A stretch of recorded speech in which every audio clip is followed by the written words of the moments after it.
Bien, chicos, como estamos grabando, sí, vamos a prestar atención ahora un poquito mientras vamos a continuar con el tema que nos toca ahora.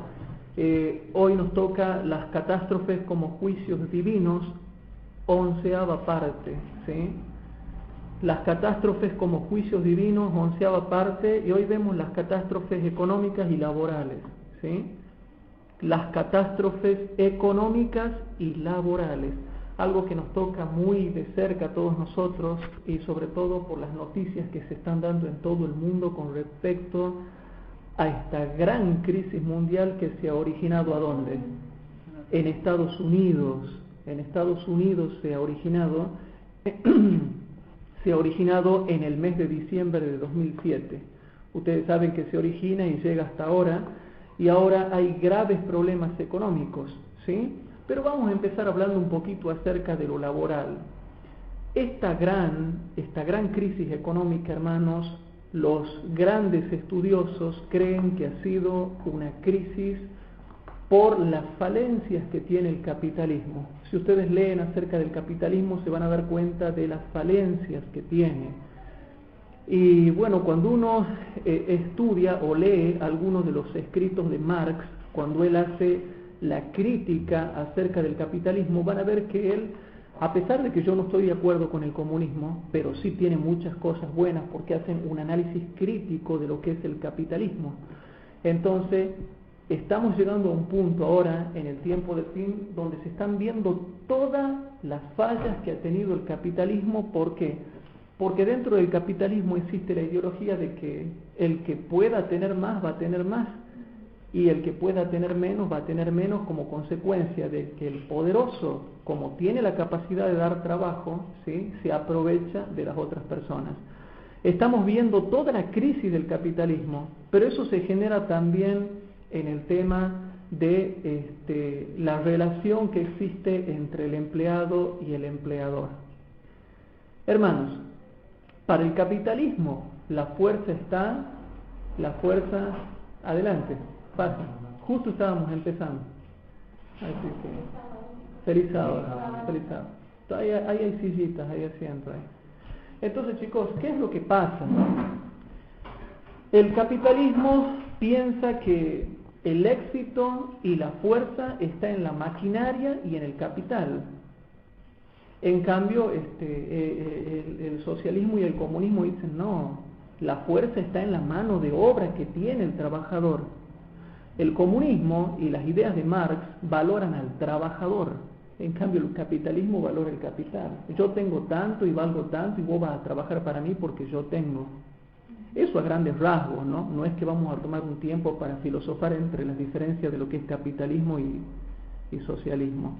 Hermanos, pero antes de hablar de lo que es la economía mundial, ya les voy a contar algunas cosas ahora a medida que vamos avanzando.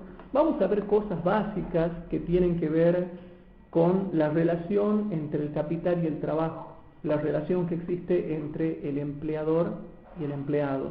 Cosas que ya le hemos visto. Para las visitas que llegan ahora estamos estudiando las catástrofes como juicios divinos, 11ª parte, y hoy nos toca ver las catástrofes económicas y laborales. Entonces, para comenzar, miren qué interesante, ¿no? Yo voy a leer Eventos de los Últimos Días, página 18. Miren qué interesante lo que voy a leer acá. Adelante, pase, adelante. ¿Hay ahí lugarcito? Bien. ¿Cómo está? Eventos de los Últimos Días, página 18. Hermano, es interesante lo que yo he descubierto acá. ¿Se acuerdan que yo decía, bueno, pero Mateo 24, Lucas 21, Marcos capítulo 13, hablan de todas las catástrofes como señales de la venida de Cristo? Hablan como señales de la venida de Cristo. Y yo digo, amén, son señales, porque esos capítulos las presentan a las catástrofes como señales. Pero cuando vamos a estudiar en profundidad qué son esas señales, cuando estudiamos en profundidad qué cosas son esas señales, descubrimos que son castigos y juicios divinos. Ahora presten atención. En Evento de los Últimos Días, página 18, dice así. La primera cita dice así, presten atención. Cristo advirtió a sus discípulos en cuanto a la destrucción de Jerusalén y las señales que ocurrirían antes de la venida del Hijo del Hombre. Todo el capítulo 24 de Mateo es una profecía concerniente a los acontecimientos que preceden a este evento. Y se usa la destrucción de Jerusalén para tipificar la última gran destrucción del mundo por fuego. Bien, o sea que Evento de los Últimos Días, página 18, me está diciendo a mí, hermanos, de que Mateo 24 predice todas las señales que iban a pasar antes de que venga Cristo. Ahora, ¿saben qué? Si ustedes ven Discovery, History Channel, es terrible cómo están pasando programas acerca de la destrucción del mundo, acerca del juicio final, acerca de las catástrofes. Es más, anoche estaba viendo un programa que se llama Las 7 señales del Apocalipsis. Hermanos, ya todos los programas están hablando de la destrucción que viene en el fin del mundo y sobre todo antes de que venga Cristo. Y aquí, Evento de los Últimos Días dice de que son señales. Pero abajo de la cita que les acabo de leer hay otra cita más. Y noten lo que dice esa cita. Sobre el monte de las olivas, Cristo explicó los temibles juicios que habrían de preceder a su segunda venida. ¿Cómo? La primera cita, que está arriba, ¿sí?, dice que son señales que preceden a la venida del Hijo del Hombre. Pero esta otra cita de la hermana White, que a su vez está sacada de Joya de los Testimonios, tomo 2, página 351, dice que esas señales que preceden a la venida del Hijo del Hombre son temibles juicios. Entonces yo por ahí me sentía un poco preocupado, porque yo decía, yo tanto que lo explico como juicios divinos, no vaya a ser que alguien diga, pero en Mateo 24 no dice que sean castigos, no dice que sean juicios.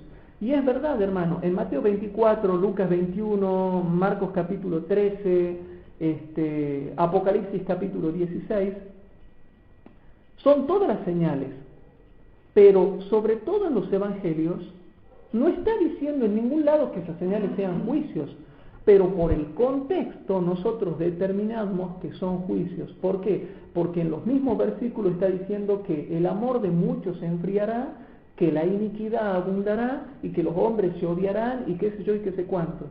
Y si la iniquidad aumenta, es lógico que Dios va a ir precediendo la segunda venida de Cristo con juicios. Hermano, para mí ha sido fabuloso esto. Vuelvo a leer la cita de Evento de los Últimos Días, página 18. Dice así, hermanos. Sobre el monte de las olivas, Cristo explicó los temibles juicios que habrían de preceder a su segunda venida. Oiréis de guerras y rumores de guerras, porque se levantará nación contra nación y reino contra reino, y habrá pestilencias y hambres. ¿Por qué hambres? Como consecuencia de los problemas económicos, ¿sí? Aquí tenemos un estudioso en economía, así que ella sabe bien el tema. Y hambres y terremotos por los diferentes lugares. Y todas estas cosas, principio de dolores son, hermanos. Lo que ustedes están viendo ahora son principios de dolores. Prepárense para lo que viene pronto. Vayan orando mucho, vayan preparándose mucho, con mucha oración, con mucha comunión con Dios, porque lo que se viene sobre este mundo, hermanos, van a ser dolores verdaderos. Pero estas cosas que ya estamos viendo son principios de dolores. Y nosotros como adventistas ya tenemos que estar preparándonos para las cosas que irán aumentando en intensidad. Dice la cita, hermanos, aunque estas profecías se cumplieron parcialmente con la destrucción de Jerusalén, se aplican más directamente a los postreros días. Hasta la hermana White la profeta de Dios para el tiempo del fin dentro de la iglesia adventista está diciendo que las señales que preceden a la segunda venida de Cristo son temibles juicios de Dios. Entonces, hermanos, yo con eso quería dejar en claro que las cosas que yo estoy predicando, y para las personas que nos están escuchando por internet y que están bajando nuestros temas, no vayan a pensar que yo estoy inventando. Lo dice la Biblia y lo dice el Espíritu de Profecía. Está plenamente clarificado. Ahora, si yo lo estudio como señales, queda como señales. Pero si yo entro a profundizar qué son esas señales, por qué aparecen en el tiempo del fin, con qué motivo aparecen, empiezo a descubrir que son juicios de Dios como consecuencia de que la maldad del hombre está aumentando en la tierra. Bien, vamos a ir, hermanos, a Santiago capítulo 5, versículo 1 al 8. Repito, Santiago capítulo 5, versículo 1 al 8, cerca de Apocalipsis, casi al final de la Biblia está Santiago. En Santiago capítulo 5, leemos desde los versículos 1 al 8, que ya lo venimos leyendo en varias clases, pero que se aplican a diferentes casos y a diferentes cosas según el tema que nosotros estemos tratando. En Santiago capítulo 5 dice lo siguiente, versículo 1 al 8. He allá ahora, oh ricos. Primero en principal, ¿quiénes son los ricos?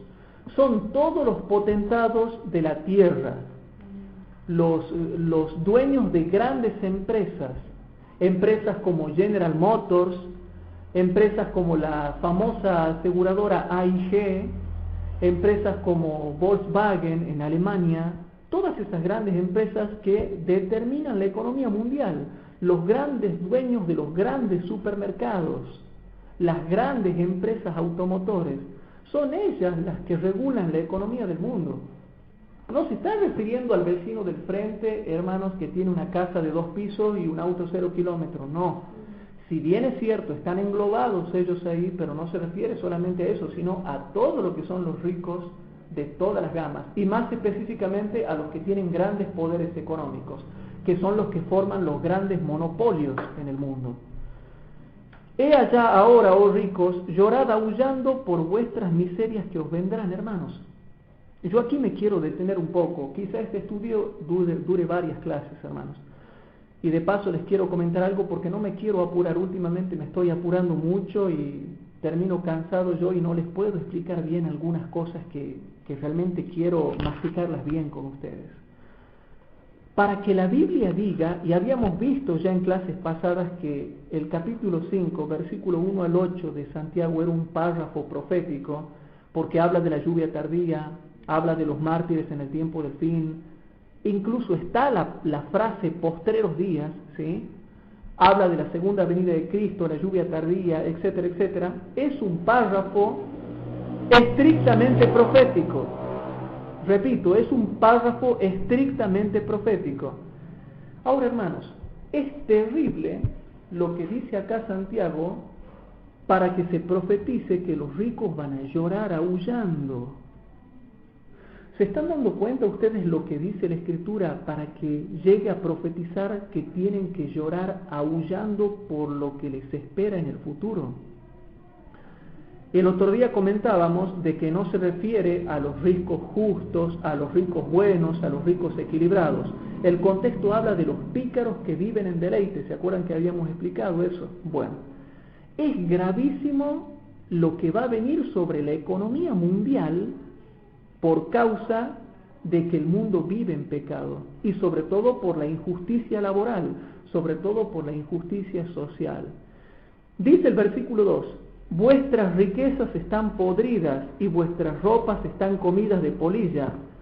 Vuestro oro y vuestra plata están corrompidos de orín. ¿Y por qué dice eso, hermanos? Porque las riquezas que han acumulado ha sido a costa de opresión del empleado, a costa de negocios hechos por izquierda, a costa de explotación, a costa de violencia, a costa de exprimir al empleado con injusticia social, con injusticia laboral. Vuestro oro y plata están corrompidos de orín, y su orín os será en testimonio. y comerá del todo vuestras carnes como fuego. Y noten lo que dice: os habéis allegado tesoros para en los postreros días. Y el versículo 4 explica algo que también ya lo había analizado Marx en sus escritos. Marx no le gustaba ver cómo el capitalismo, claro, había los grandes empresarios de su tiempo, que el empresario se enriquecía, pero resulta que el empleado se hacía más pobre, se hacía viejo, se marchitaba y se envejecía y moría enfermo y pobre. Entonces Marx hizo un excelente estudio acerca de la crítica del capitalismo. Y él muestra cómo tendría que repartirse en forma equitativa las ganancias de las grandes empresas y de los grandes empresarios del mundo para que el mundo no tenga pobreza. Esa fue la crítica de Marx, que fue para mí muy buena, ¿no?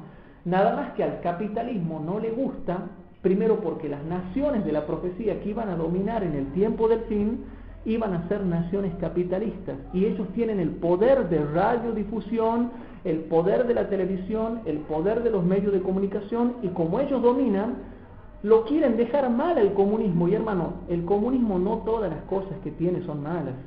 Y cuidado, a mí no me interesa el comunismo ni me interesa el capitalismo, a mí me interesa lo que dice la Biblia. Sin embargo, el comunismo tiene mucha razón en las cosas que dice. Entonces Marx dice, resulta de que, y eso es lo que no le gustó al capitalismo, dice Marx, sería bueno de que los trabajadores también participen del grosso de las ganancias que tiene la empresa, de los excesos de ganancia, de la prosperidad que tiene, y que se reparte equitativamente para que el trabajador se sienta valorado. Marx dice así: el capitalismo tiene un defecto. El capitalismo es que el empleador lo hace trabajar al empleado y le roba al empleado porque no le paga lo que vale su trabajo. Entonces, hoy en día, ¿qué es lo que hace el capitalismo? Usa al empleado, y el empleado tiene un trabajo mal pagado. Y al tener un trabajo mal pagado significa que el empleador le roba, no le paga lo que le tiene que pagar al empleado. ¿Se entiende más o menos, chicos? Bueno, yo creo que a Marx le hubiera gustado mucho leer Santiago capítulo 5, versículo 4, porque dice así: he aquí el jornal de los obreros que han cegado vuestras tierras, el cual por engaño no les ha sido pagado de vosotros clama. Y los clamores de los que habían cegado han entrado en los oídos del Señor de los ejércitos. Esto es lo que está pasando hoy en día, hermanos. Se cumple a la perfección, no se le paga, o se le paga mal, o se le paga fuera de tiempo, y la gente sufre.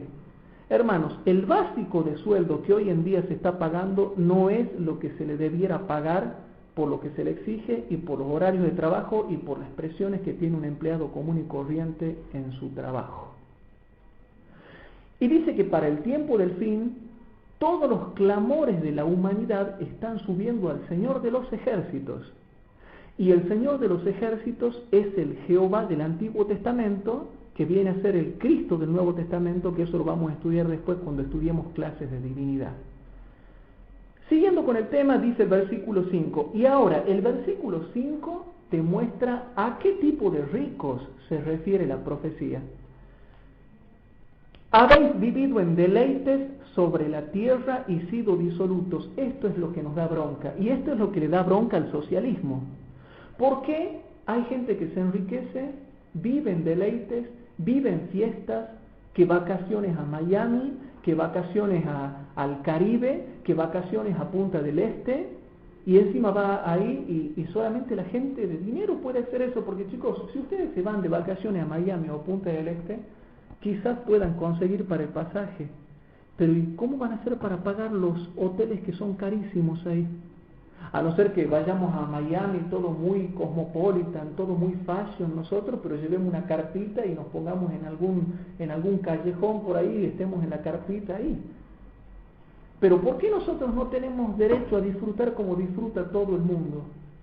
Sin embargo, hermanos, la Escritura Sagrada muestra la conducta terriblemente fea de los ricos. Ellos se dan el lujo de vivir en deleites. en pecado. Y bueno, nada sería que vivan en deleites. También tienen una vida de disolución. ¿Qué es una vida de disolución? Una vida de pecado. De pecado. Porque bueno, yo no tengo derecho a envidiar porque el otro tenga, pero veo también una vida de pecado. Que borracheras, que orgía, que fornicación, que adulterio, que drogadicción, que alcoholismo, que violencia familiar. Entonces, no hay derecho, hermanos. No hay derecho. De manera que dice el versículo 5, habéis vivido en deleite sobre la tierra y sido disolutos, habéis cebado vuestros corazones como en el día de sacrificios. Habéis condenado y muerto al justo y él no os resiste. Bueno, el versículo 6, hermanos, habla proféticamente cuando los cristianos van a ser perseguidos y muertos en el tiempo del fin. Y algo que me había olvidado de explicarle es lo siguiente. Primero, esta clase capaz que dure 2 o 3 clases. Después de esto viene otras catástrofes, hermanos, que a la que quiero llegar. Yo no he enseñado, hermanos, les hago una pregunta, ¿enseñé el tema de las catástrofes como las guerras? ¿He enseñado las guerras? No, ¿verdad?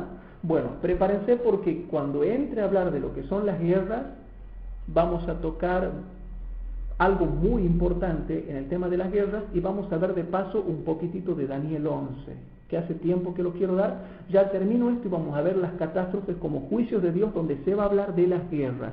Pero mientras tanto tenemos que terminar esto.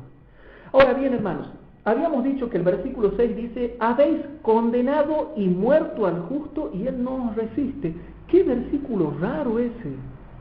¿Por qué lo pone Santiago a este versículo allí? Y cuando se refiere que lo han condenado, ¿bajo qué medio lo condenan? ¿Bajo qué medio lo condenan?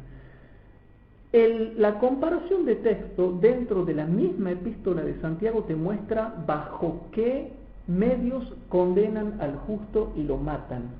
Está en la misma epístola de Santiago. Vamos a Santiago capítulo 2, versículo número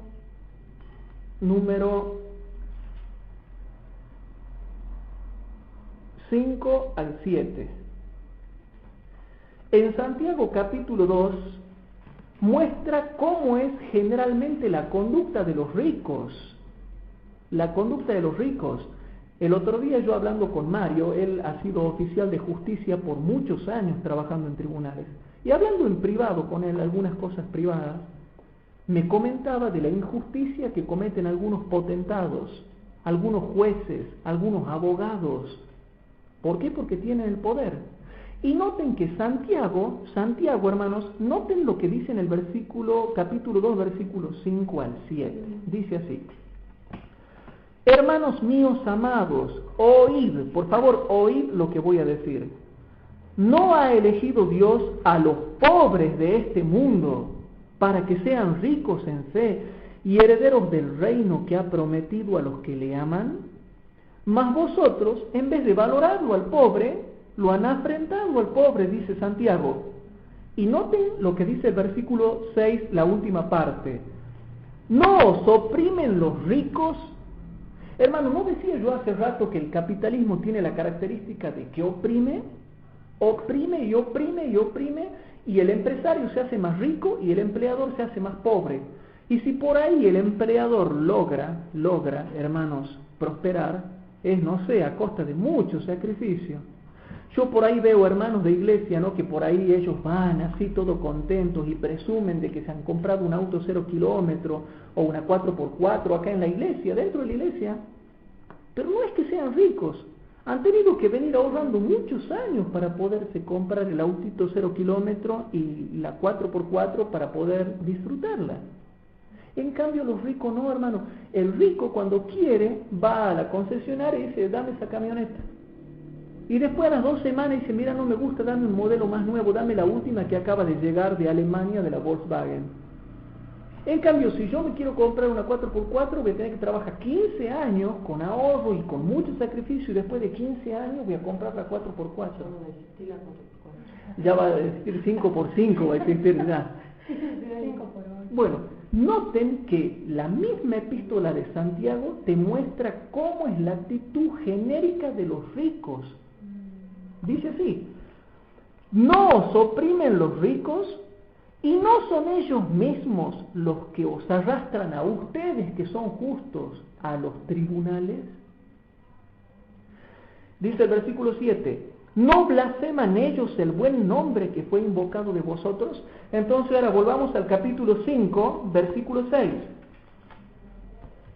Hablando de esos mismos ricos, porque vuelvo al versículo 1, he allá ahora, oh ricos, llorad aullando por vuestras miserias que os vendrán. Y ahora salto al versículo 6 y dice, habéis condenado y muerto al justo y él no os resiste. Hermano, los ricos son los que te oprimen. Los ricos son los que te llevan a los tribunales. Los ricos son los que blasfeman el nombre de tu Dios. Los ricos son los que te condenan. Los ricos son los que te matan. Y los que nos van a perseguir en el tiempo del fin.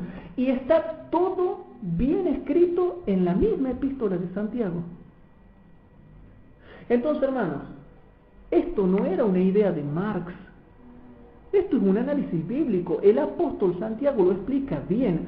Y si hacemos correctamente la correcta comparación de texto con texto, vemos cómo es el comportamiento genérico de todos los ricos. ¿Y por qué Dios está enojado con la economía actual, cómo se le está llevando en el mundo? A Dios no le gusta esa economía. Y ya vamos a ver eso, ya vamos a ir viendo eso. Entonces, hermanos, ¿por qué los ricos viven en deleite? Ahora yo les pregunto, ¿por qué los ricos se portan tan mal? ¿Por qué oprimen a los cristianos? ¿Por qué los llevan a los tribunales a los cristianos? ¿Por qué los condenan? ¿Por qué los matan? Eso es lo que pronto se va a cumplir, hermanos. Ahora, el hecho de que los ricos dentro del capitalismo vivan tan opíparamente y sean tan soberbios, eso se debe a algo, hermanos. Yo pregunto, ¿qué pasa por la mente del rico que él es tan soberbio y tan creído y tan fashion y tan cosmopolitan y no le importa lo que sufre el pobre? ¿Qué pasa por la mente y por la psicología del rico? Vamos a ver. Proverbios capítulo 18, versículo 11. Vamos a la Biblia, a ver qué va explicando la Biblia, cómo lo va hilando al tema, y cómo explica la Biblia qué es lo que pasa por la psicología de los hombres ricos. En Proverbios capítulo 18, dice el versículo 11. Y ya van a ver, hermanos, cuando lleguemos a la parte de las guerras, estuve descubriendo cada cosa, hermanos, que son terroríficas. Y aquí muchos de los que están acá nunca han escuchado la parte de Daniel 11, que próximamente ya vamos a estudiar eso.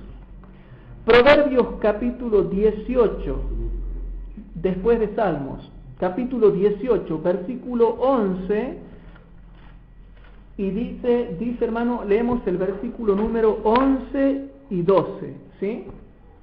Proverbios capítulo 18, versículo 11 y 12 dice lo siguiente: las riquezas del rico son la ciudad de su fortaleza, y como un muro alto en su imaginación.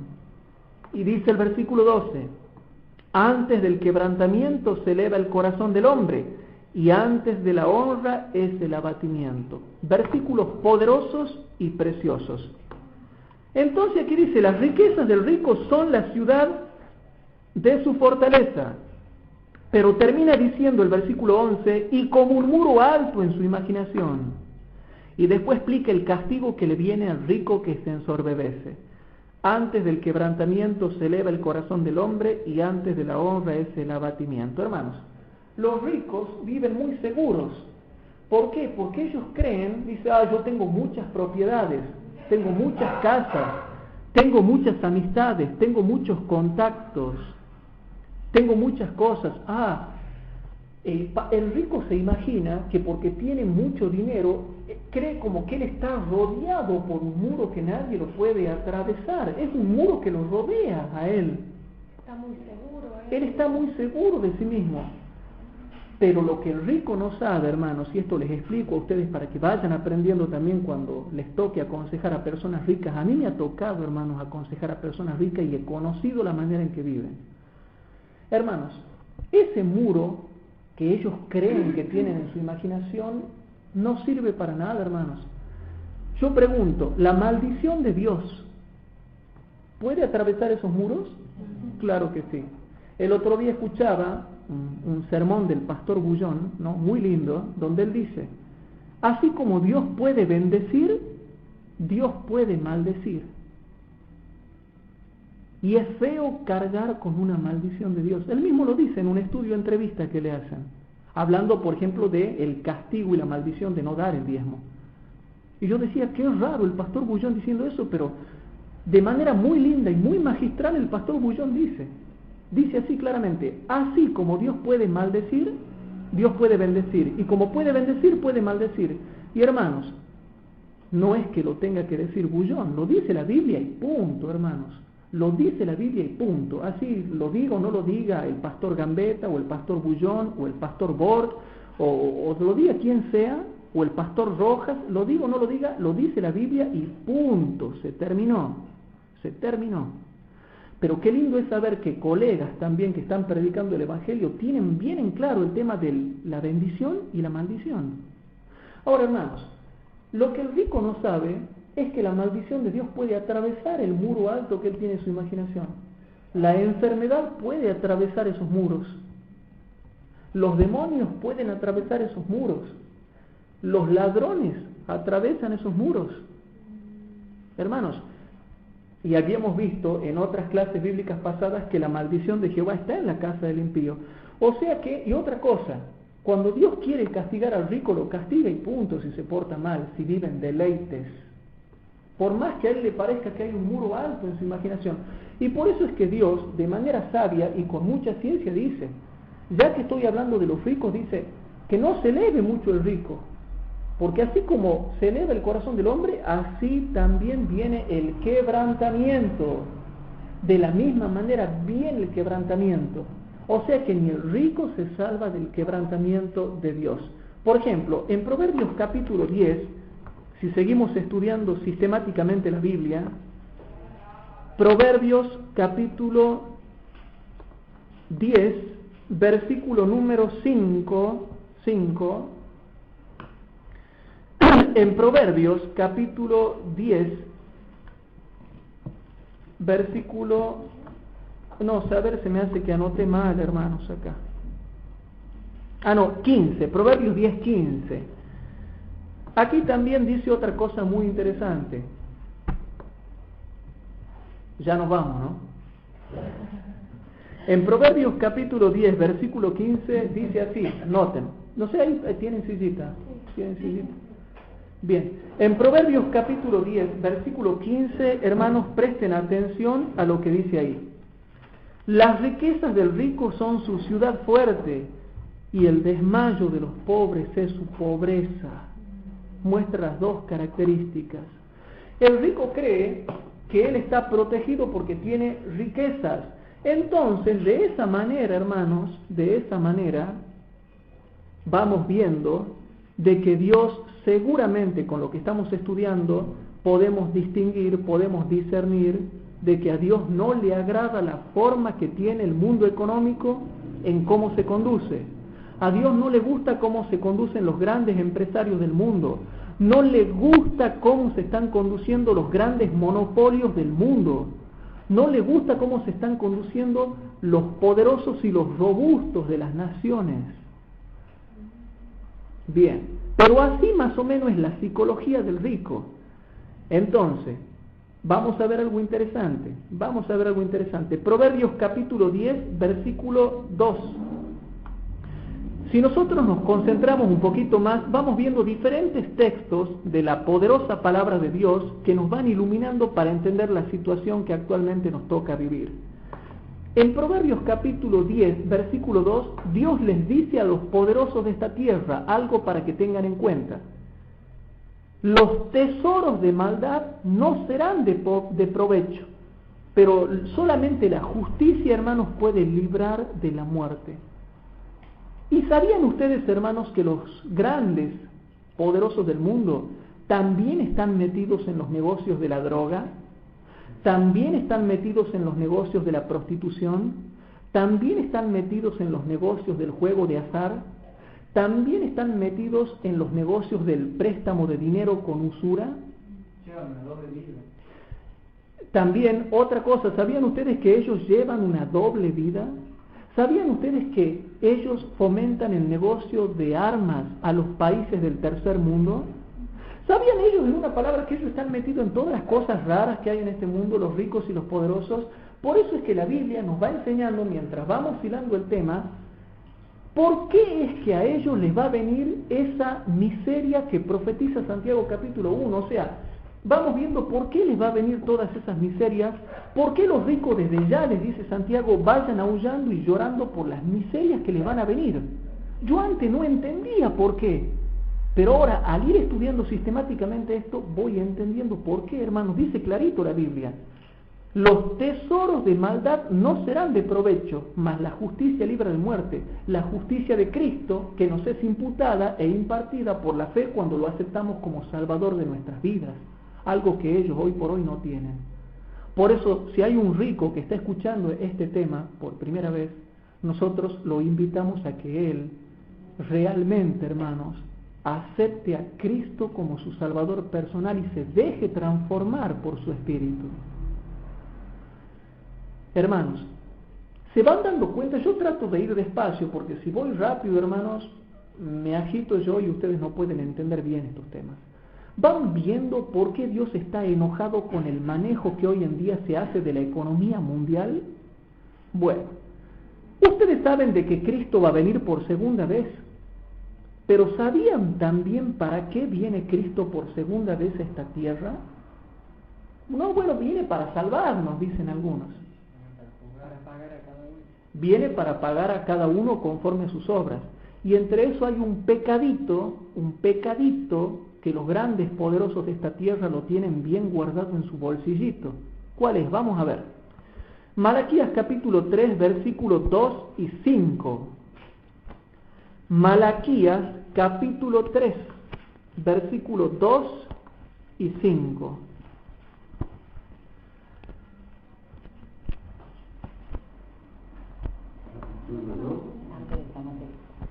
Capítulo 3 y versículos 2 y 5.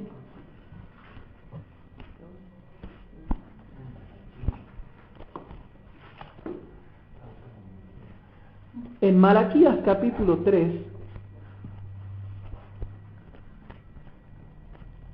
Malaquías capítulo 3, hermano, esto es muy bueno lo que vamos a leer. ¿Para qué viene Jesús aparte de venir para salvarnos y redimirnos de este cuerpo pecaminoso carnal? En Malaquías 3, versículo 2 y 5 dice así. Malaquías capítulo 3, versículo 2 dice: ¿y quién podrá sufrir el tiempo de su venida? ¿O quién podrá estar cuando Él se mostrará, o sea, se hará visible? Porque Él es como fuego purificador y como jabón de lavadores. Versículo 5.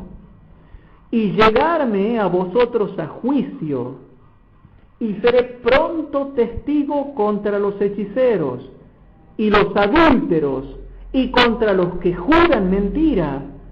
Y noten, y los que detienen el salario del jornalero, y de la viuda, y del huérfano, y de los que hacen agravio al extranjero, no teniendo temor de mí, dice Jehová de los ejércitos.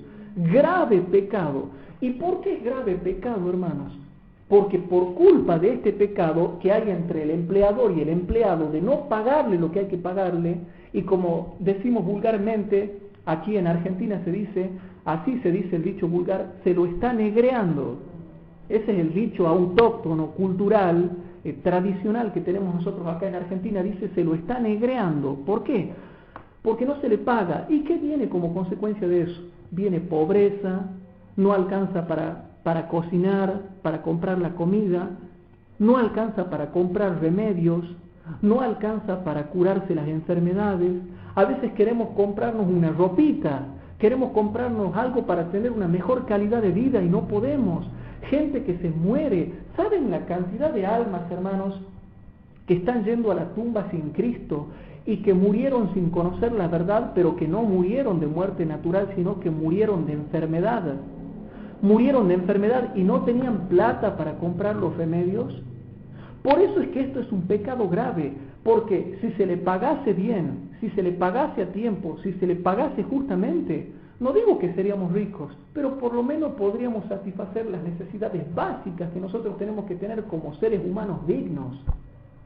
Y dice claro que una de las cosas por las cuales viene Cristo a esta tierra es para ser testigo, dice, con los que detienen el salario del jornalero y de la viuda y del huérfano, de aquellos que le hacen agravio y no tienen temor de Dios.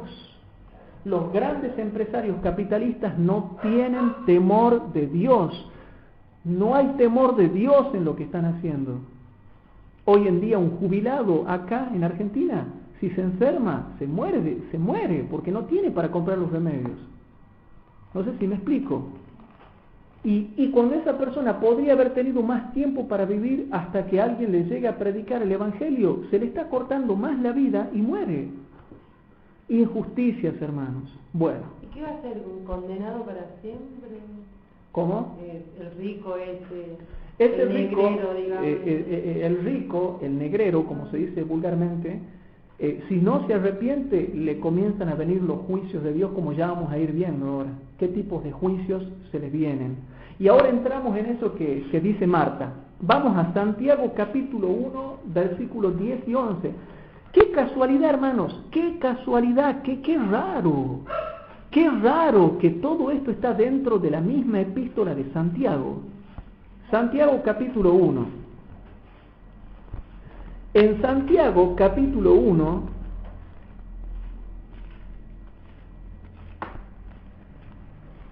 Santiago capítulo 1, versículo número 10 y 11. Bueno, leemos el versículo 9 al 11. Santiago capítulo 1, versículo número 9 hasta el 11. Dice así, hermanos. El hermano que es de baja suerte, porque siempre va a haber hermanos pobres, esto es otro misterio que algún día les voy a explicar. Dios va a querer que algunos hermanos sean pobres. Y no significa que Dios lo está castigando y que Dios no lo está prosperando. Ojo al piojo con eso, ¿no? No significa que Dios es malo y no quiere prosperar, sino que Dios sabe que la mejor bendición para él es ser pobre. Ahora, ojo, no significa que también va a andar muerto de hambre, mendigando, no. Cuando me refiero a pobre, significa que va a tener las cosas básicas para vivir. Como nosotros. Quizás como nosotros. Yo no conozco la vida de todos los que están acá. Pero digo así un nivel así más o menos. Quizás genéricamente hablando así. Pero no significa que vamos a andar mendigando, porque no significa que yo no voy a tener para comprarme un par de zapatos o que voy a tener que andar. No, eso ya no es pobreza, eso es miseria, que es otra cosa muy distinta de la pobreza. No hay que confundir pobreza con miseria, ¿no? Yo conozco gente pobre, pero que no le hace falta nada y son muy humildes, pero se pueden comprar sus zapatitos, sus zapatillitas, su camisita, sus remeritas. Son pobres, pero se pueden comprar porque el pobre también puede tener la bendición de Dios. La miseria viene de la negligencia también. Entre otras cosas. Y también, bueno, es un misterio, ¿no? Como consecuencia de disciplina divina. Cuando ya hay miseria, tiene razón Bernardo, ya cuando hay miseria, ya puede haber negligencia, puede haber maldición, puede haber castigo. Pero ese es otro tema, no nos desviemos hasta ahí porque si no ya nos largamos a hablar y eso tiene que ver con otras cosas. Hermanos, siempre va a haber hermanos pobres, pero que van a tener la bendición de Dios. Y dice así: el hermano que es de baja suerte, gloríese en su alteza, o sea, en la gloria de la vida eterna que Dios le va a dar y en la riqueza de sabiduría que Dios le va a dar acá en esta tierra, porque pueden llegar a ser ricos en fe y en ciencia. Ahora bien, versículo 10. Mas el que es rico tiene que gloriarse en su bajeza, o sea, tiene que procurar ser humilde y humillarse. ¿Por qué? Porque él se pasará como la flor de la hierba. Ahora, algunos teólogos quieren creer, y yo estuve revisando los comentarios, que el versículo 10 se refiere al hermano rico. Y yo digo no, se refiere a los dos. Se refiere al cristiano rico y también se refiere al rico mundano, porque la expresión se pasará como la flor de la hierba se aplica en el Antiguo Testamento a los dos, al cristiano y al no cristiano, al israelita y al no israelita, como ya vamos a ver una profecía de Moab, que no eran cristianos, y se aplica el mismo concepto a ellos. Bien, se aplica a todos, al que está dentro de la iglesia y al que está fuera de la iglesia. Si bien es cierto, acá lo podemos aplicar al hermano rico, ¿sí? Bien. Mas el que es rico en su bajeza, porque él se pasará como la flor de la hierba. Y noten el versículo 11. Hermanos, esto es fabuloso, fabuloso. Yo ya estaba contento cuando estudiaba el versículo 11 nomás. Dice el verso 11: porque salido el sol con ardor, la hierba se secó y su flor se cayó y pereció su hermosa apariencia. Así también se marchitará el rico en todos sus negocios, en todas sus empresas, en todos sus caminos. Este es un versículo raro y misterioso. Aquí, ¿qué está diciendo? Que si yo no me glorío en mi bajeza, si yo no procuro ser humilde y estoy en mi alteza y ando haciendo pompa de lo que tengo, Dios dice, si vos andas haciendo pompa de lo que tenés, te vas a marchitar en todos tus negocios. Si vos no te glorias en tu bajeza, te vas a terminar marchitando en todos tus negocios. Ahora pregunto yo, chicos, si hay un hermano que es millonario, pero es piadoso, justo y humilde, ¿Dios le quita su riqueza? No, al contrario, dice, a este le voy a dar más porque es bueno.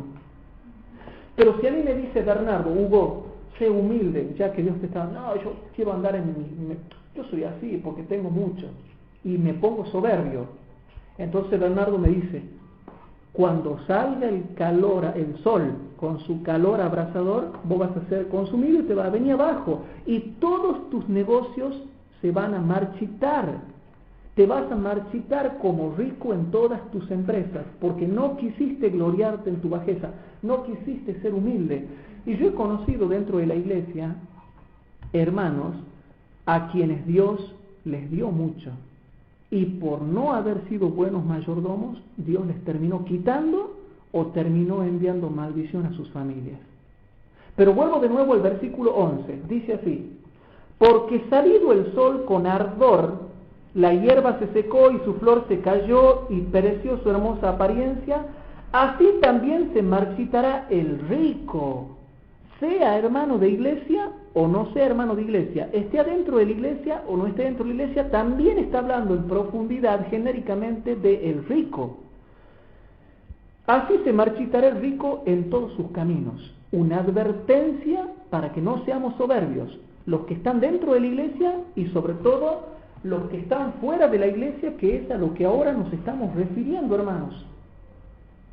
Pero ahora yo vuelvo a leer la primera parte del versículo 11.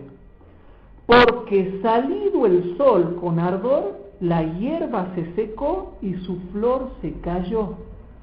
¿Qué significa eso, Hugo? ¿De qué? Porque siempre sale el sol y no siempre la hierba se seca. Todos los días sale el sol y no todos los días la gente se insola. ¿Qué significa eso, hermano? Ustedes van a notar que últimamente hubo sol y hizo un calor insoportable. Un día viernes tuvimos que suspender la clase. Yo adelgacé 3 kilos en esa clase, como me estaba consumiendo. Y otras veces, hermanos, hace calor, ¿y qué pasa? Y bueno, decimos hace calor, pero no nos consumimos ni nosotros ni la vegetación. Entonces, ¿qué tiene que ver? Tiene que ver que cuando aparte de que hay sol, Dios envía el viento solano. O sea, cuando aparte de haber sol, hay una atmósfera caliente, hay aire caliente. Bueno, eso es lo que tiene que ver con la explicación científica y meteorológica.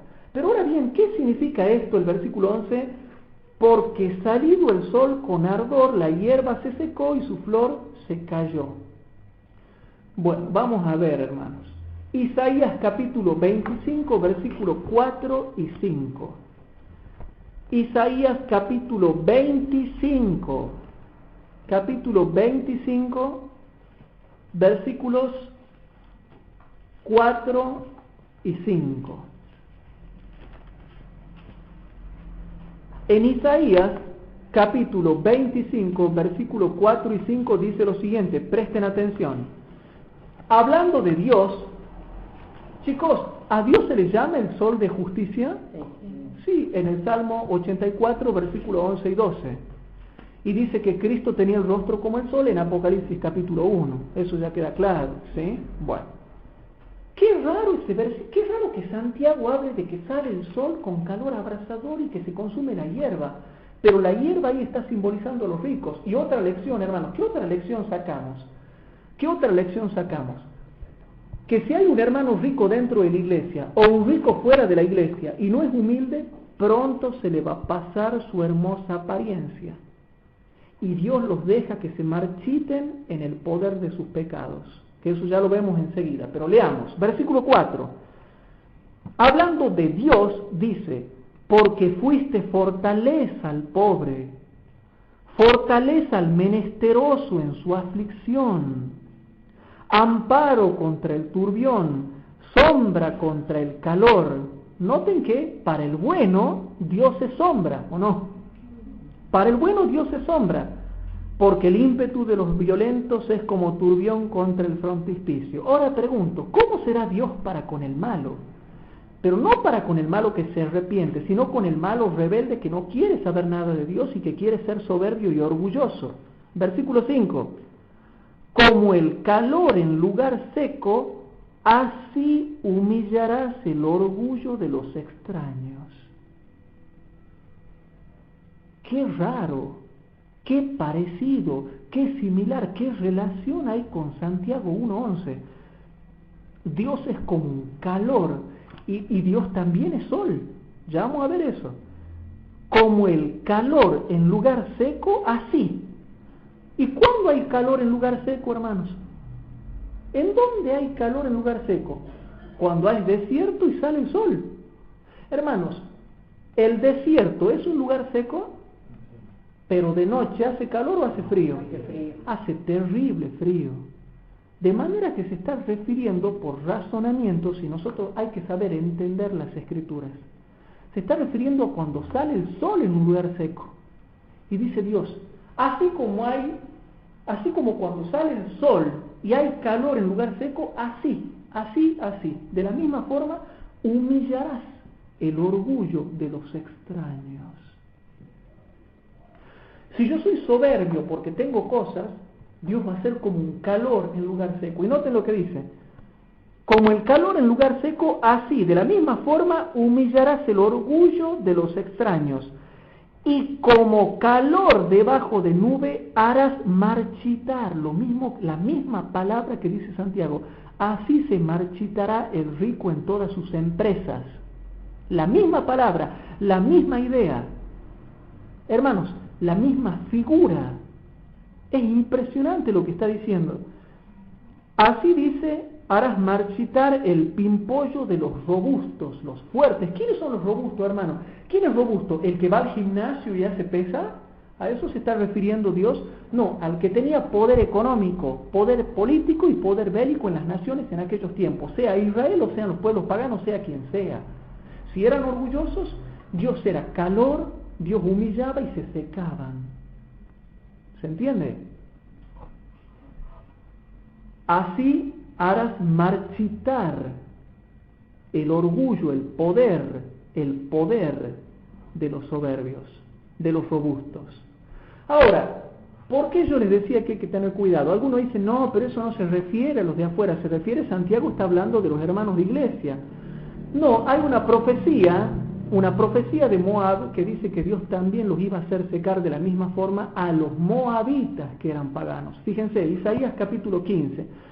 Disculpen que tengamos que ver todo este fundamento bíblico, pero estamos viéndolo para ver que se aplica a todos.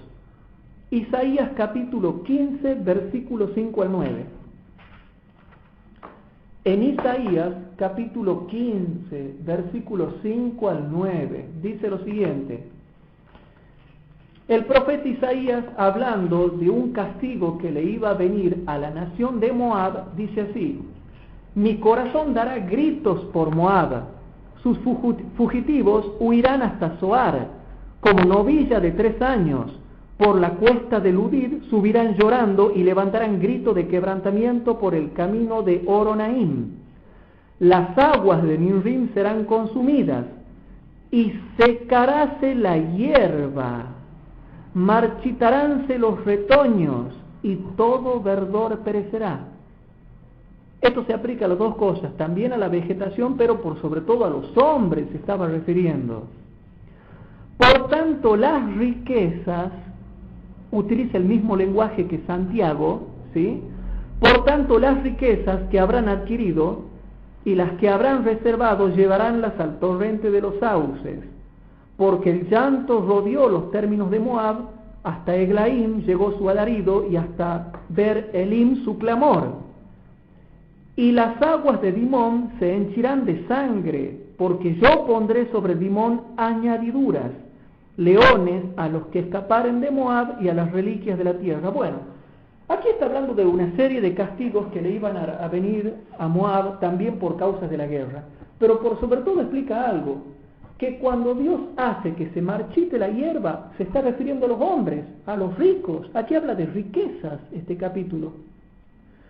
Sea que sean de fuera de la iglesia o sea que sean dentro de la iglesia. O sea que con este versículo aplicamos que se refiere a todos. Y sobre todo en este estudio que estamos hablando acerca de la economía mundial que está manejado por personas malas, por personas avarientas, por personas que acarician la codicia, hermanos, y que son malos.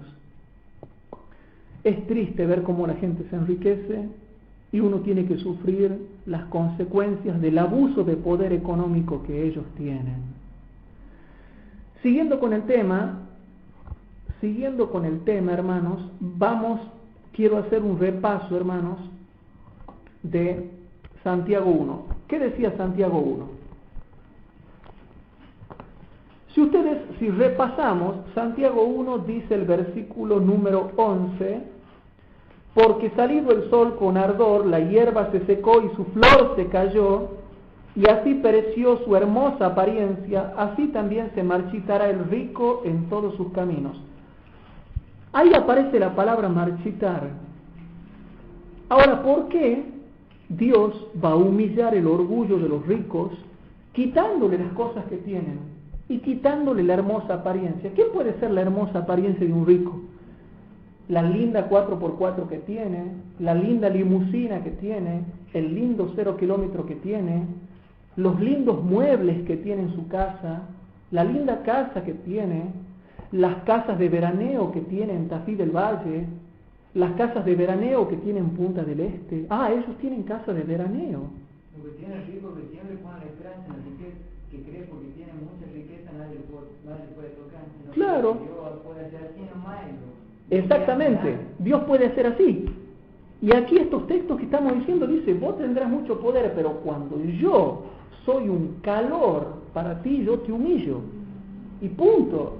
Y no te va a defender ni la policía, ni el legislador, ni el diputado, ni tu familia, ni tu guarda personal, ni tu guardaespaldas, ni nadie te va a defender. Cuando Dios alza su mano, no hay nadie que pueda defender. Tienen tremendos sistemas de seguridad y lo mismo le entra la disciplina del Señor. Lo mismo le entra, hermanos. Ahora bien, ¿por qué dice acá, hermanos, pereció su hermosa apariencia y se marchitará el rico en todos sus caminos? En todos sus caminos, dice la versión antigua, se marchitará. Aquí, cuando estudiamos la palabra marchitarse en el contexto de disolución, de deleite y de orgullo que tienen los ricos, está dejando claramente de que Dios hace que se marchiten porque los disciplina por causa de sus pecados. Ahora bien, veamos un fundamento bíblico para eso. Isaías capítulo 64, versículos 6 y 7. Isaías capítulo 64. En Isaías capítulo 64, versículos 6 y 7, ahí explica cuándo es que alguien se puede marchitar. ¿Por qué es que uno se puede marchitar? ¿Por qué es que un ser humano se puede marchitar? ¿Y cuándo es que se marchita y por qué? ¿Y cómo? Veamos. Isaías capítulo 64, versículos 6 y 7 dice lo siguiente. Presten atención. Dice así: si bien todos nosotros somos como suciedad, y todas nuestras justicias como trapo de inmundicia, y caímos todos nosotros como la hoja, y nuestras maldades nos llevaron como viento. Alguien puede decir, bueno, pero aquí se está refiriendo al pueblo de Dios. Claro que sí, pero del pueblo de Dios en un estado de pecado. Y cuando el pueblo de Dios estaba en un estado de pecado, se aplica a cualquier ser humano en este planeta que se encuentre en la misma condición, o sea, en un estado de pecado. Y nuestras maldades nos llevaron como viento. Ni nadie hay que invoque tu nombre, que se despierte para tenerte. Entonces noten cómo ha obrado Dios. Por lo cual escondiste de nosotros tu rostro, y nos dejaste marchitar en poder de nuestras maldades. Hermanos, ¿por qué le vienen miserias a los cristianos? ¿O por qué le vienen miserias a los ricos mundanos que están fuera de la iglesia? ¿Por qué? A veces Dios, hermanos, va dejando de que tú te marchites en poder del pecado. El pecado degrada. El pecado enferma el cuerpo, el pecado degrada el cuerpo, el pecado envejece el cuerpo, el pecado degrada la mente de la persona. Yo he conocido como personas que se han vuelto al mundo para cometer pecados, Dios los ha dejado que se marchiten, que se envejezcan en el poder del pecado. Se enferman, se envejecen, se mueren, todo en el poder del pecado. Entonces, cuando uno pregunta, pero ¿y por qué, Señor, se marchitan? Por causa de sus pecados. Dios los deja que se vayan marchitando en sus vicios, en sus pecados. Y aparte le suma adicionalmente todo tipo de maldiciones que le puedan llegar a venir como consecuencia de que están obrando mal. Pero ahora, hermanos, metiéndonos un poquito más en el tema, vamos a ver el estado de las naciones. Proverbios capítulo 14, versículo 34, dice una cosa muy interesante. Proverbios capítulo 14, versículo 34. En Proverbios capítulo 14, versículos 34, dice lo siguiente. Dice así, hermanos: la justicia engrandece a una nación, mas el pecado es vergüenza o afrenta de las naciones, o es una maldición para las naciones. Hermanos, si las naciones están haciendo un mal manejo de la economía, ya desde ya vamos sabiendo de que Dios lleva una cuenta de las naciones. ¿Se acuerdan de que habíamos estado leyendo de que Dios lleva un registro de todas las naciones? Y cuando una nación llega al límite, Dios comienza su obra de juicio, decía Joya de los Testimonios. Aquí dice que, bueno, todas las naciones tienen sus pecados, pero hay otras naciones que están en primer lugar en el índice de corrupción. Y es triste decirlo que Argentina pelea por el primer puesto, hermanos. Todos los años pelea por el primer puesto la Argentina. En lo que es corrupción económica y política, Argentina está peleando por el primer puesto. El otro día yo veía una encuesta, por ejemplo, lo que es violencia familiar o violencia contra la mujer. Por ejemplo, lo que es violencia contra la mujer, el puesto número 1 lo tiene España. El puesto número 2 lo tiene México. Y el puesto número 3 lo tenemos nosotros. Pero también, como somos tan buenos, ya le vamos a ganar, no se preocupen. Ya vamos a llegar al puesto número 1. Tenemos que no, porque si no palmamos todas. Entonces no, pero como dicen algunos, ya vamos a llegar al primer puesto. Sí, ¿no? Lo digo en forma irónica, que se entienda. Bien. Partiendo de ese principio que les acabo de leer, el pecado se puede manifestar en lo económico, en lo político, ¿sí?, en lo religioso, ¿sí? Avancemos un poquito más. ¿Han visto la sequía que ha habido ahora acá en Argentina, que la hemos estado viviendo? Bueno, la sequía como consecuencia de la sequía no había hierba para que coman. Y como consecuencia de hierba no había ganado porque se morían los ganados. Bueno, eso ya lo hemos estudiado en las otras clases bíblicas.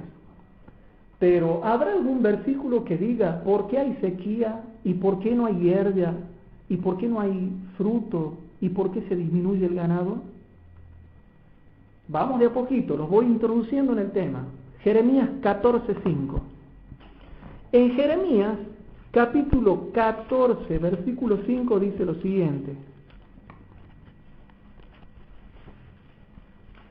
Jeremías capítulo 14, versículo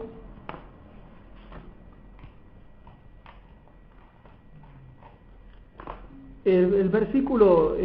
Del 4 al 6.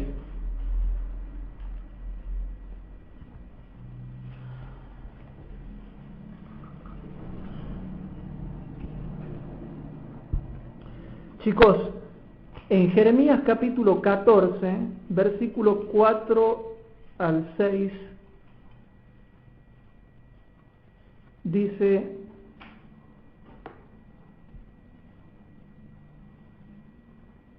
así: porque se resquebrajó la tierra a causa de no llover en el país, confusos los labradores cubrieron sus cabezas, y aún las siervas en los campos parían y dejaban la cría porque no había hierba. ¿Cómo dice tu versión, María José? ¿Qué versículo? 5. Aún las siervas en los campos parían y dejaban la cría porque no había hierba. Bueno, entonces dice así, hermanos: y aún las siervas en los campos parían y dejaban la cría porque no había hierba. Y noten el versículo 6: y los asnos monteses se ponían en los altos, aspiraban el viento como los chacales, y sus ojos se ofuscaron porque no había hierba. Versículo 7: si nuestras iniquidades testifican contra nosotros, oh Jehová, haz por amor de tu nombre, porque nuestras rebeliones se han multiplicado, porque contra ti pecamos. Entonces, hermanos, como para traer a colación el recuerdo de los estudios pasados y las clases que habíamos dado anteriormente, muestra de que faltó el ganado, no había hierba y tenían que morir las crías o los ganados que eran jovencitos porque no tenían para darle de mamar. Y no tenían para darle de mamar porque no había hierba con que se lo alimente y no había agua que beban. Y el contexto dice que fue por causa de nuestras iniquidades. Mirá que dice el versículo 10. Sí. Dice: así ha dicho Jehová acerca de este pueblo, se deleitaron en vagar y no dieron reposo a sus pies. Por tanto, Jehová no se agrada de ellos, se acordará ahora de su maldad y castigará sus pecados. Ahí está. Noten qué grave, el versículo 10 dice: así ha dicho Jehová a este pueblo, así amaron moverse, ni detuvieron sus pies, por tanto Jehová no los tiene en voluntad, dice mi versión antigua. O sea, no se agrada de ellos, no está la gracia de Dios sobre ellos, su favor. No los tiene en voluntad. Acordaráse ahora de la maldad de ellos y visitará su pecado.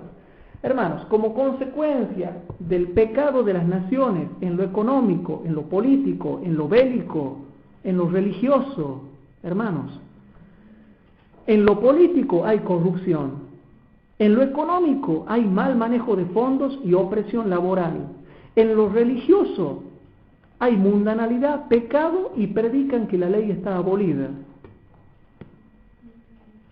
En lo bélico, todos están vendiendo armas a los países para que se hagan la guerra entre sí y promueven las guerras. En todos los aspectos están pecando las naciones. Entonces, hermanos, noten lo que dice. Se van a asombrar con lo que les voy a leer, ¿no? Hay citas cortitas en este libro muy bueno que se llama Perfil de la crisis venidera, que es un libro escrito por Donald Ernest Mansell. No sé si, hermanos, en otras partes de América lo van a poder conseguir. No sé si en Centroamérica o en Norteamérica lo pueden conseguir, pero acá en Sudamérica sí. lo pueden conseguir este libro, ¿sí? El perfil de la crisis venidera. Este libro, hermanos, en la página 41 dice lo siguiente. ¿Se acuerdan ustedes de lo que ha pasado con la crisis económica en Argentina, con el corralito y todo eso? Bueno, ya pasó eso, pero qué grave que fue, ¿no?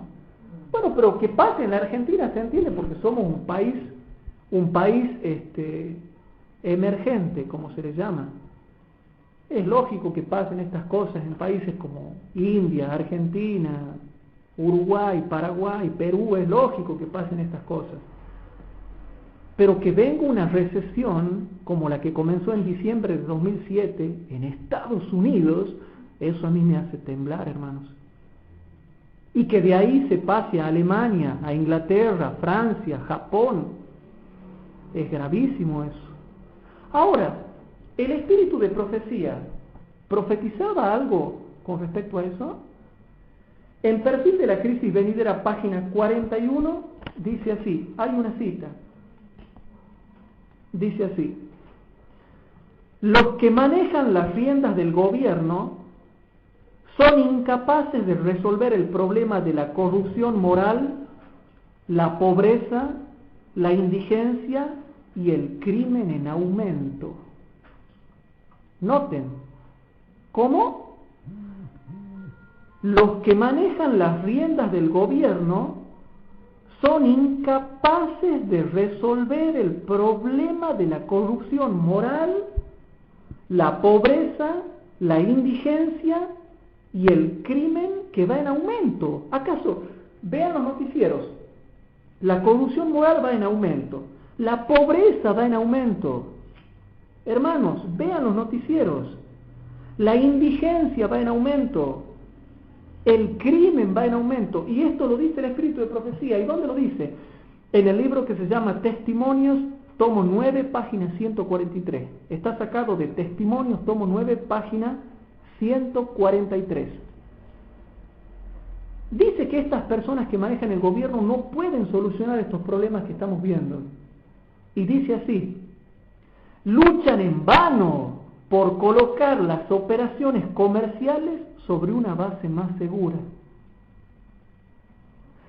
Noten que ahora Obama ha lanzado un nuevo plan, ha pedido como cerca de 700 mil millones de dólares para tratar de apoyar a las mayores empresas mundiales, a los mayores negocios o empresas mundiales, como por ejemplo la empresa AIG, General Motors, Volkswagen, Mitsubishi, la Ford. Él quiere apoyar, está tratando de que no se vengan abajo esas empresas. Hermanos, ¿sabían ustedes que para febrero del 2009 ahora, Estados Unidos ha perdido 650.000 puestos de trabajo? Repito, para el mes de febrero que ha pasado, ya estamos en marzo, pero para febrero, Estados Unidos ha perdido 651.000 puestos de trabajo. Y desde que se inició la crisis en diciembre de 2007, ya hay 4.400.000 puestos de trabajo perdidos. ¿Cómo? 4.400.000 puestos de trabajo que se han perdido. Y lo que ha causado asombro es lo siguiente. Ahora para febrero se han perdido 651.000 puestos de trabajo, pero ellos decían, hermanos, en enero había un índice de desocupación del 7,6%. Sí, en enero había un índice de desocupación del 7,6%.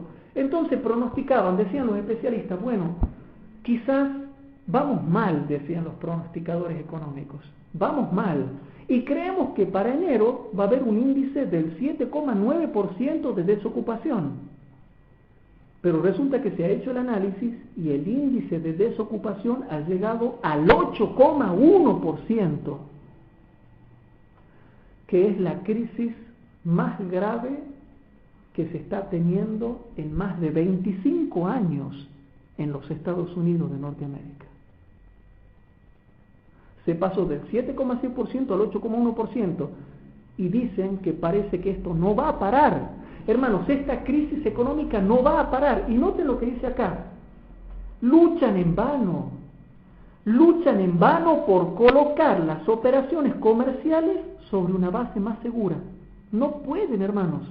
Las operaciones comerciales no las pueden manejar. Está profetizado en el espíritu de profecía. Y nosotros ya sabemos esto y sabemos que esto va a ir a peor. Entonces, ¿qué va a pasar, hermanos? Yo no soy profeta ni hijo de profeta, pero les profetizo en base a la palabra profética más permanente lo que va a pasar. Ahora, Obama está por poner un plan. Yo creo dos cosas. Yo creo que este plan no va a funcionar. Y esto va a ir en peor. O creo que va a funcionar, pero muy mal.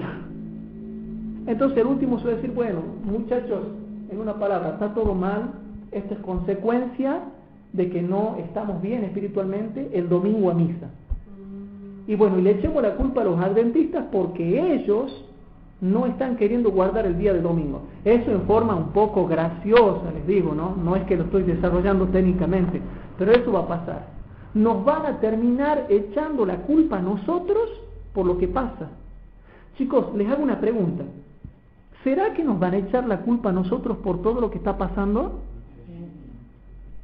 Bueno, ustedes calladitos y bien concentrados, escuchen la cita que les voy a leer. Perfil de la crisis venidera, página 21.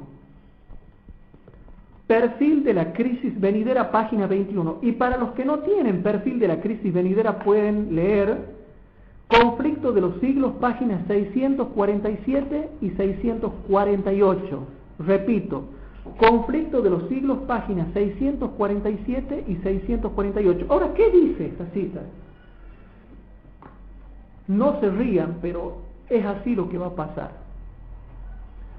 Se declarará que los hombres ofenden a Dios al violar el descanso del domingo. Que este pecado ha traído calamidades. Noten, que este pecado ha traído calamidades que no concluirán hasta que la observancia del domingo no sea estrictamente obligatoria.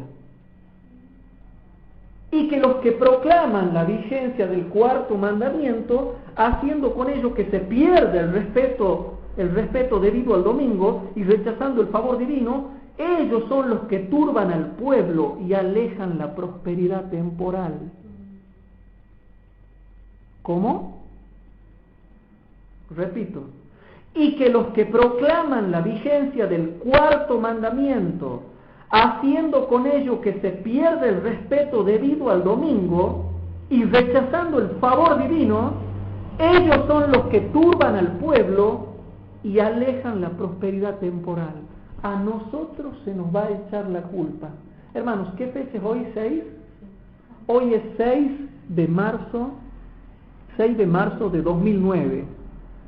Hoy les digo yo, acuérdense de esta cita, conflicto 647 y 648. ¿A dónde va a terminar todo esto? María José tiene la culpa, Inés tiene la culpa, Emilio, él guarda el sábado y anda predicando. Y Emilio va a decir, no, Hugo el que da los estudios bíblicos. Vayan, búsquelo en él. Entonces, noten, hermanos, está profetizado que al final de cuentas, los que tienen la culpa de todas las calamidades económicas, geológicas, morales, todas las calamidades que vienen, la culpa es de los adventistas. Presten atención a lo que dice la profecía porque a nosotros se nos va a echar la culpa. Bien, hermanos queridos. Noten otra cita. Perfil de la crisis venidera, página 43. Perfil de la crisis venidera, página 43. Dice así, hermanos. Aquí hay dos o tres citas chiquititas nomás, ¿sí?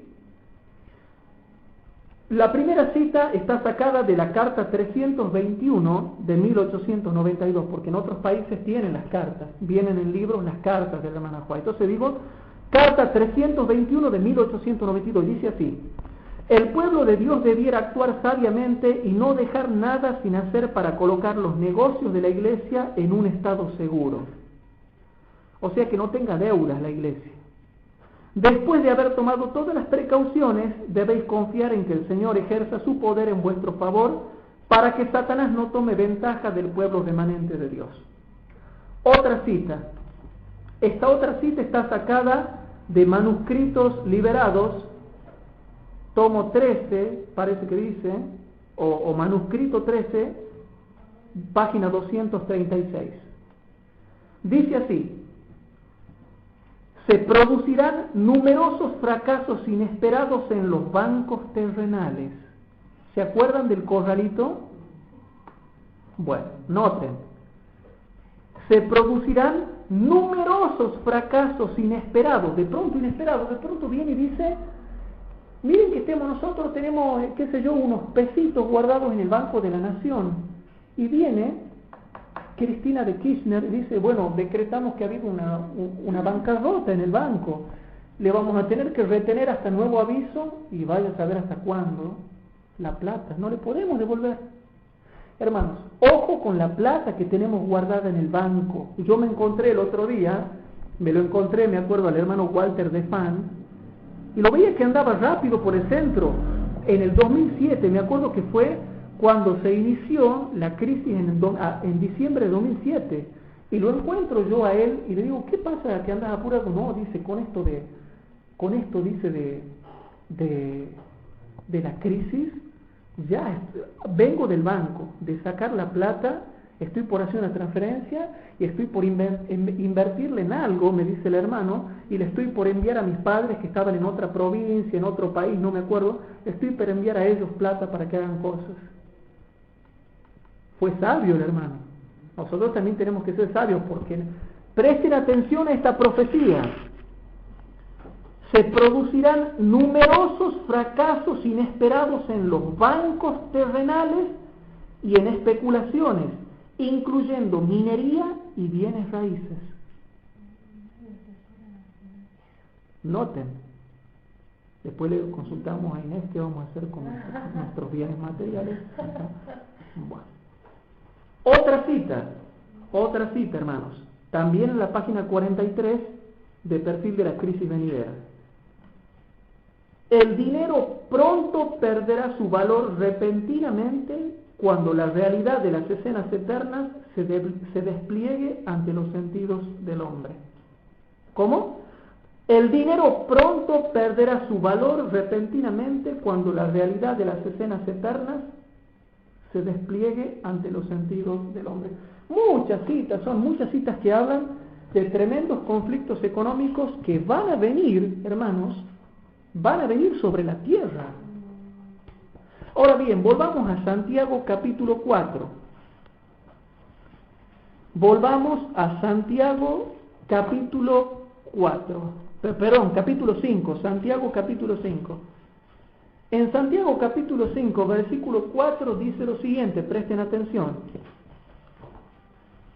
Santiago capítulo 5, versículo 4 dice así: he aquí el jornal de los obreros en plural, muchos, que han cegado vuestras tierras. ¿Acaso no hay problemas, hermanos, ahora acá en Argentina entre los obreros del campo y el gobierno? Bueno. Que han cegado vuestras tierras, el cual por engaño no les ha sido, noten, por engaño, por picardía, no les ha sido pagado por vosotros.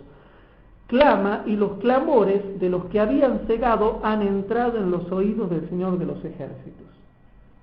¿Es pecado para Dios que un empleador se haga el pícaro con su empleado y no le pague, o le pague mal, o le pague fuera de tiempo?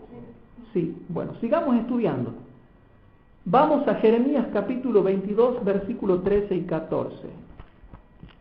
Jeremías capítulo 22, versículos 13 y 14. Dicen, chicos, acá algo que yo a los grandes poderosos del mundo les diría que lean la sagrada palabra de Dios, este versículo. Presten atención. Jeremías capítulo 22, versículos 13 y 14. Presten atención, dice así. ¿Saben lo que los comentadores bíblicos dicen de que cuando aparece la palabra hay, se está refiriendo a una exclamación de admiración terrible que tiene el profeta frente a un castigo que pronto ha de venir, o a una calamidad que ha de venir, o al desagrado divino? O sea, en el hebreo, tanto como en el griego, y sobre todo en Biblia, cuando se da esta expresión, es como que se dijese, pobrecito del que está haciendo eso, o malaventurado del que está haciendo eso. Bien, ay del que edifica su casita, pero no en justicia, y sus alas, y no en juicio, sirviéndose de su prójimo de balde. En una palabra lo usa, pero gratis, y no dándole el salario de su trabajo. Ay de ese, ay claro, él es muy pícaro, él se edifica su casa, le pone grandes habitaciones, todo muy lujosa, pero se sirve del pobre infeliz, que es un simple laburador y que encima no le paga, o le paga mal, o le paga fuera de tiempo, y no dándole el salario de su trabajo. Yo les comento algo. Yo tuve una vez, a mí me tocó trabajar bajo un yugo de un hombre que a mí me negreó, como se dice vulgarmente. Ganaba mucho dinero. Es más, yo era el tesorero que le hacía las cobranzas. Yo era el que ingresaba los datos en la computadora. Y yo era el que llenaba las planillas de los pagos de las personas que venían a pagarle a él. Hermanos, este hombre no es que era malo, se llevaba bien conmigo, pero me pagaba una miseria, como pasa con muchos hermanos nuestros, que trabajan y cobran una miseria. Hermanos, se fundió, se vino a la miseria este hombre, incluso después se terminó separando de su mujer, le vinieron un montón de problemas económicos, él tenía otras competencias que trabajaban de la misma forma, y él por pagar miseria se fundió, se vino completamente a la ruina. Después entró a trabajar en otro lado y también le vino la ruina. Hoy en día no sé qué anda haciendo, creo que anda pateando piedras por ahí. Noten atención, hermanos. Dice ahora el versículo 14, qué picarito, ¿no? Qué picarito el rico. Noten lo que dice el versículo 14, que dice, edificaré para mí una casa espaciosa. ¿En qué sentido espaciosa? Quiero que tenga un fondo grande y que tenga piscina al fondo, y para el costado una cancha de tenis. Y quiero tener un salón muy grande para que cuando venga Nelson y Emilio tomemos té nosotros y estemos todos así, chanchos, y poniendo un pie en la otra silla y tomando con tetera de plata el té, y que estemos todos contentos. ¡Ay de ese!, dice el profeta Jeremías, sobre todo dice Dios, presten atención, que dice, edificaré para mí, casa espaciosa y airosas salas que tengan aire acondicionado, como algunos hermanos que tienen aire acondicionado y son soberbios. No, en serio, hermanos, noten, airosas salas. Y nosotros pobres no tenemos aire acondicionado. Yo acá me he desmayado el otro día dando un estudio. Mira, lo que hace el pecado de estas cosas. Bueno, hermanos, sí, para que no estemos tan serios. Dice el versículo 14, salas airosas, y le abre ventanas, y la cubre de cedro. Hermano, el cedro era la madera más costosa. ¿Sabe lo que es tener mueble de cedro? Bien. Y la pinta de bermellón, etcétera, etcétera, etcétera. Y dice así, hermanos, si seguimos leyendo, el versículo 17 dice así, mas tus ojos y tu corazón, dice el verso 17, no son sino a tu avaricia, y a derramar sangre inocente, y a opresión, y a hacer agravios. Pobrecito del que se porta así con su empleado. Bien. Sigamos leyendo. Deuteronomio capítulo 24, versículo 14 y 15. Para los hermanos que nos están escuchando por internet y que bajan nuestros temas de internet, tenemos que aclararle que quizás les resulte un poco aburrido estos estudios, porque estos estudios no son para evangelizar, hermanos. Estos no son sermones de evangelismo, no son semanas de oración, no es para evangelizar, esto es para estudiar en profundidad la Biblia. Por eso es que los estudios de profundización tienen dos características. Primero, son un poco aburridos, pero son interesantes.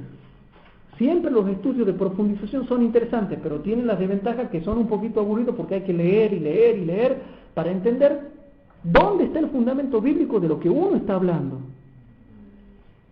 Deuteronomio capítulo 24, versículos 14 y 15, porque como ustedes van a ser instructores bíblicos, algún día le van a preguntar, ¿y de dónde sacás vos eso? Como a mí me decían algunos hermanos, ¿de dónde sacás vos de que Dios castiga? Lo que pasa es que vos no entendés exégesis.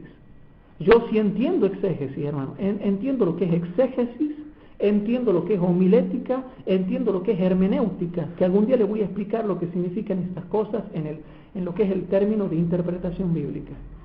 Yo sí entiendo esas cosas, hermanos. Y cuando yo le pedía a ellos fundamento, era todo bla, bla, bla, bla, bla, pero nada de fundamento bíblico. En Deuteronomio capítulo 24, versículos 14 y 15 dice, no hagas agravio al jornalero pobre y menesteroso. Si tú eres un empleador y tú tienes un empleado que es pobre, no lo agravies. La Biblia dice que aprovecharse del empleado es pecado de agravio. Pecado de agravio. La poderosa Biblia, la poderosa palabra de Dios dice que es pecado de agravio.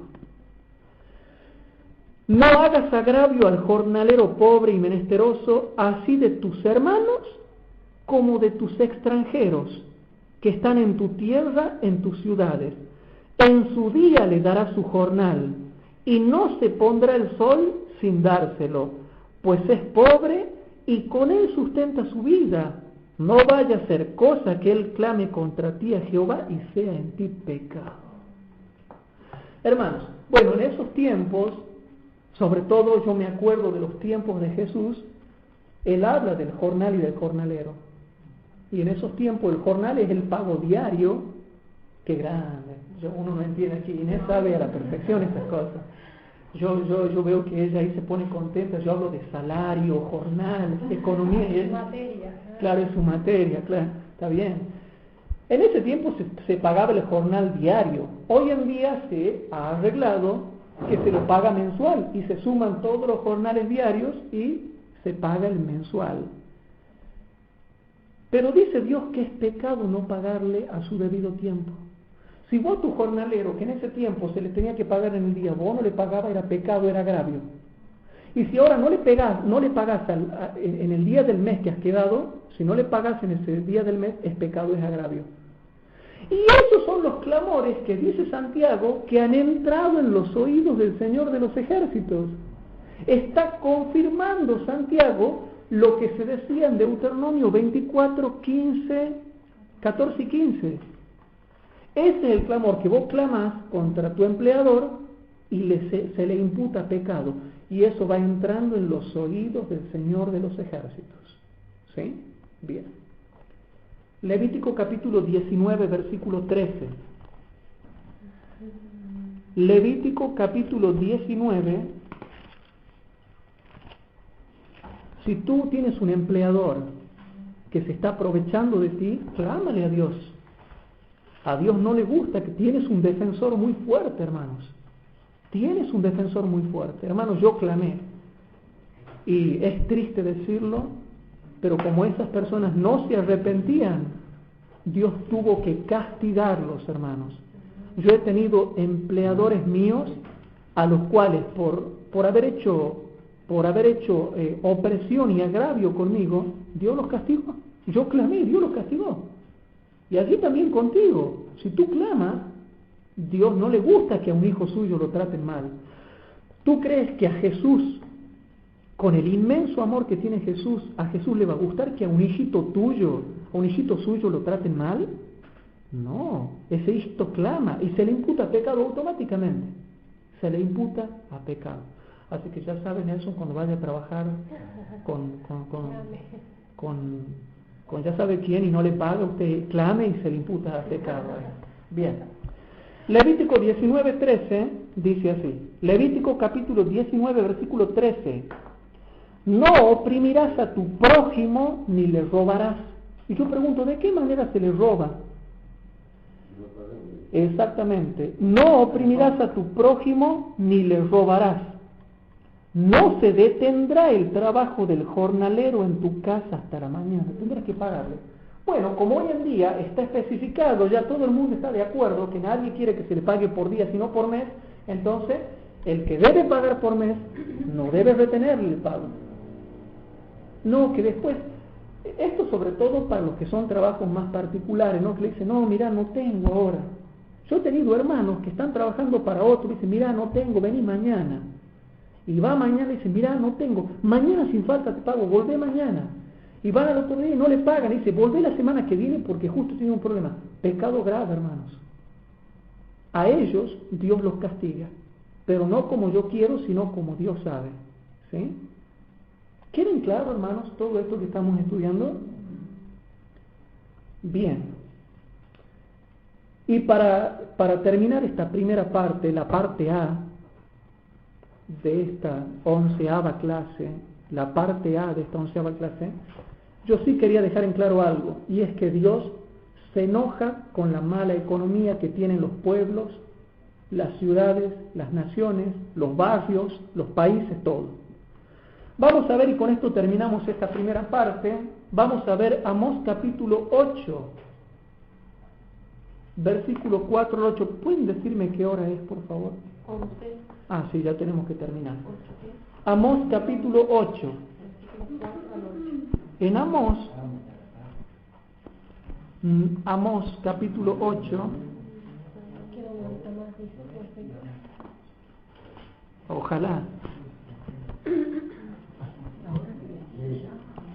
como dicen algunos pastores, se terminó el tiempo.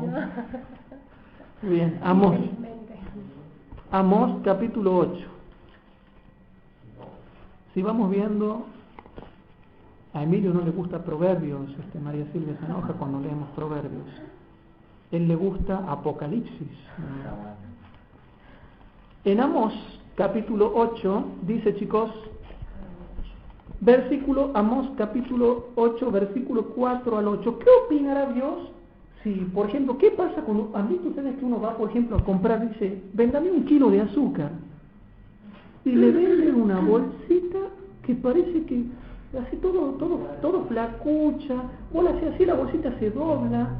No es una bolsita llenita de 1 kilo. Ustedes van a comprar 1 kilo de azúcar y resulta que tiene 800 gramos, 700 gramos. ¿A Dios le gusta la medida falsa y el peso falso? No, veamos. Amós capítulo 8, versículo desde el 4 hasta el 8. Dice así. Oíd esto, los que tragáis a los menesterosos y arruináis los pobres de la tierra. Hay gente que en vez de ayudar al pobre lo termina arruinando con el método de trabajo y el método de pago y los contratos que se hacen. Lo arruinan al pobre. Y noten lo que dicen estos pícaros, esta gente mala, pícara, diciendo, ¿cuándo pasará el mes y venderemos el trigo, y la semana, y abriremos los alfolíes del pan? Y noten chicos, y achicaremos la medida, y engrandeceremos el precio, vamos a subir de precio todas las cosas, y falsearemos el peso engañoso. Para que la balanza vamos a mentir, vamos a poner que cuando pesemos la bolsita de 700 gramos de azúcar, la vamos a poner que parezca 1 kilo. Noten, uno dice, pero ¿será que esa tontería le preocupa a Dios? Veamos. Y falsearemos el peso engañoso, versículo 6, para comprar los pobres por dinero y los necesitados por un par de zapatos. Y venderemos las ahechaduras del trigo. Por ejemplo, hay ricos que como saben que el pobre necesita comprarse un par de zapatos, dice, este tiene necesidad, este es re pobre, este no tiene ni para comer, no tiene ni para comprar zapatos, entonces para que se compre un zapato lo negriemos. Noten que para Dios es algo gravísimo eso. Y venderemos las ahechaduras del trigo, versículo 7. Jehová juró por la gloria de Jacob, no me olvidaré para siempre de todas sus obras. No se ha de estremecer la tierra sobre esto, y todo habitador de ella no llorará. ¿Y qué decía Santiago? Llorad, aullando por las miserias que os vendrá. ¿Hacen la comparación de texto, no, chicos? Bueno, por eso es que esto se aplica al tiempo del fin, porque la comparación de texto lo permite. Dice así, y todo habitador de ella no llorará, y subirá toda como un río, y será arrojada y hundiráse como la tierra de Egipto. Bueno, hermanos, ¿cómo termino yo este estudio? Aferrémonos tremendamente del Señor Jesús, porque es nuestro único refugio. Los bancos van a fallar, la economía va a fallar, la minería va a fallar, los bienes raíces van a fallar, los negocios inmobiliarios van a fallar, todo va a fallar, hermanos. Entonces, yo les hago un pedido de todo corazón: tomemos en serio las cosas de Dios y aférrense de Jesús con toda su alma, porque es el único refugio seguro contra todas las cosas que van a venir. ¿Hay alguna pregunta? Bueno, dejemos ahí nomás.